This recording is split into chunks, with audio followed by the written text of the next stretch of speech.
진리는 세계에 속한 것이다. 진리는 세계 내에서 다양한 제약을 통해서 생산된다. 각 사회는 그 사회 그 자체의 진리의 체계, 진리의 일반 정착을 가지고 있다. 그것은 진리가 머무르고 있는 진리로 하여금 진리로 가능하게 하는 요인으로부터의 담론 유형이다. 즉 참된 진술을 거짓 진술로부터 구별해낼 수 있게 해주는 메커니즘과 신급 개별 진리가 인정되는 방식, 진리 획득을 위한 것으로 인정, 평가되는 과정, 무엇을 진리로 인정할 것인가, 말할 책임이 있는 사람의 지위 등이 그것이다.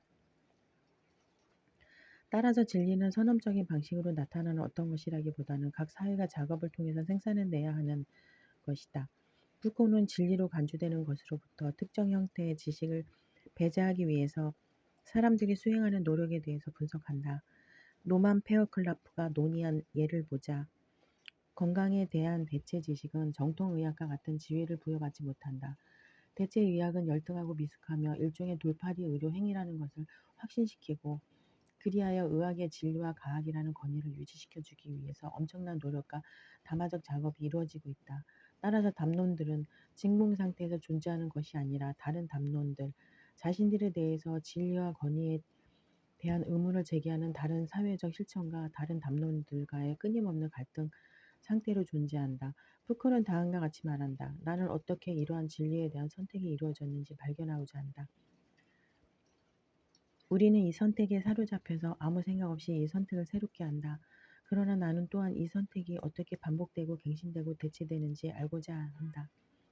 따라서 푸코는 어떤 담론이 진리이며 실제 세계에 대한 정확한 표현인가에 관심이 있지 않다. 즉, 이 경우에는 대체 요법이 정통의학보다 더 효과적으로 작용하는지에는 관심이 없다. 오히려 그는 제도화된 기금, 건물의 설비와 지위 있는 스텝, 전 인구의 존경에 의해서 뒷받침되면서 다른 것은 의심의 대상이 되게 하고 온유적으로나 문자 그대로나 사회의 변두리로 밀려가게 하는 지배적 담론을 생각하는 역학에 관심이 있다.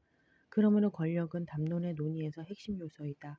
푸코는 권력의 모델들에 대해서 다시 생각하게 하는 매우 의미 있는 역할을 해왔다. 많은 다른 인문학자들은 권력을 소유하는 것, 그래서 누군가가 다른 누군가로부터 빼앗거나 얻어내는 것, 또는 권력을 다른 누군가의 권리를 폭력적으로 침해하는 것, 예를 들어 권력은 누군가가 하고 싶어하는 것을 못하게 막는 것으로 상정해왔다.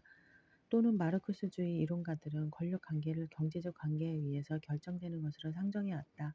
그러나 이와 달리 푸코는 권력이라는 용어 하에 요약될 수 있는 실천들의 범위의 복합성을 알아보고자 시도했다. 그는 단순히 권력을 누군가가 사람들의 소망을 실현하는 것을 방해하고 자유를 제한하는 것이라는 스스로 억압적 가설이라고 이름 붙인 것에 대해서 매우 비판적이다. 존 프로어는 이것을 다음과 같이 표현했다. 만일 더 이상 권력이 단순히 억압적인 그리고 부정적인 힘이 아니라 모든 담론의 생산 조건으로 생산된다면 만일 권력이 단일한 것이라기보다는 양극적인 것으로 그리고 비대칭적인 분산으로 간주된다면 모든 언술들은 파편화될 잠재성이 있으며 형식상으로는 어떤 모순적 사용도 가능하다. 이것은 푸코의 권력 분석의 방향을 요약한다. 즉 권력은 사회적 관계들을 통해서 흩어져 있으며 권력은 행위를 억압할 뿐만 아니라 행위가 이루어지게 하는 일체의 형식을 생산한다. 이러한 생산적 권력 모델은 많은 이론가들에 의해서 특히 담론에 대한 사유 방식을 고려할 때 더욱 유용한 것으로 판명되었다. 성의 역사, 일본에서 어린이의 성에 관해서 고찰할 때 푸코는 권력 관계와 주관성의 형태들을 생산하는 방식과 단순히 행위를 억압하기보다는 오히려 행위를 이루어지게 하는 방식을 예시했다.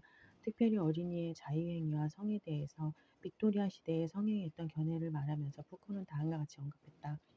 교육제도가 어린이와 청소년의 성에 대해서 부자연스러운 무거운 침묵을 부과했다고 말하는 것은 오히려 정확하지 않을 것이다.